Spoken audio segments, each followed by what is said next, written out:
to talk about a acne fighting product that I've heard a lot about over the past couple of years.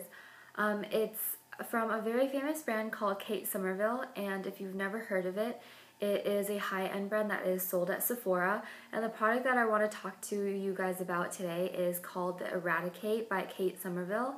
And if you've ever used the Mario Badescu drying lotion that comes also in a little bottle that looks like this, it is essentially the same thing. The ingredients are pretty much the same all across the board, with maybe one or two exceptions. The reason that I decided to try this was because my skin is very congested. I get a lot of breakouts, especially cystic acne breakouts, and then I get whiteheads, blackheads, and enlarged pores, congested pores, and so on and so forth. I did try the Mario Badescu drying lotion before, but it didn't really work for me. So I heard that this one by Somerville was actually a little bit more potent and was a little stronger, so I definitely wanted to give this one a shot. If you've never used a product like this, it is a spot treatment.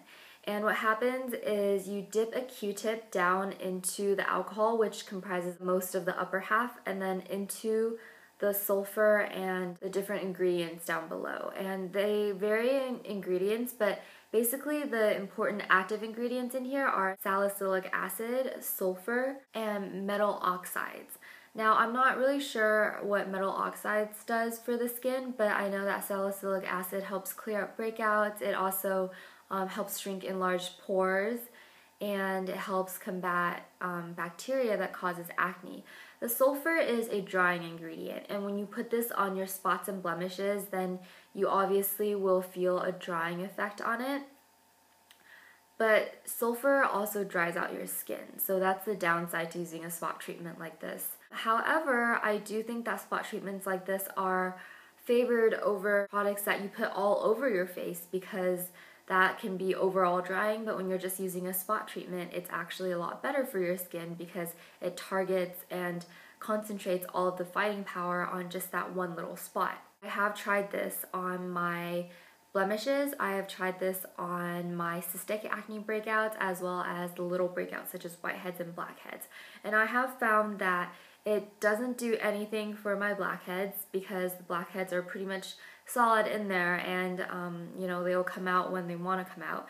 It does help shrink whiteheads though, but not indefinitely. So if you do have a whitehead and you put this on, after maybe 2 or 3 days, you will notice that it's shrinking, it's going away, and it does heal a little bit faster than it would on its own. As for cystic acne spots, I find that this really doesn't do very much for me. Cystic acne spots obviously are the ones underneath the skin, and usually they're like a really big pustule like on top of your skin, and when you touch it, usually it'll hurt. It's really inflamed and red, and you just kind of have to wait for it to come to the surface. I get a lot of those, so I really hope that this would help me have them not be so painful and also help them heal faster, but unfortunately I don't think that this actually helped. In fact, for some of my spots, I felt like they were a little bit more red the second day when I used this than if I did not use this. But of course, this isn't really promoted as something that really helps cystic acne, so I wasn't super surprised. This is $22, which is a little bit steep for a little bottle like this, I know, but at the same time, it does last a really long time because you're using a Q-tip and you're dipping it down inside, and you're just getting a little bit of the product every single time. If you do want to try a cheaper alternative, I recommend going with the Mario Badescu one because I think that one's only $17, whereas this one is $22.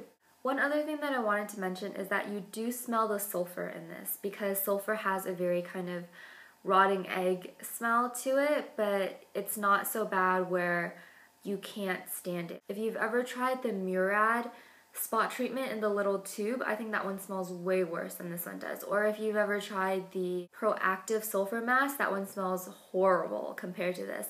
This one, because you're using so little of it and it's just spot treatments, you can choose to avoid your nose area, you can choose to not use it on days when you're extra sensitive. So I really don't think that smell is a huge issue for this, but if you are overly sensitive and you don't think that you can stand just the kind of bad egg smell that sulfur gives off, then maybe you want to avoid this product.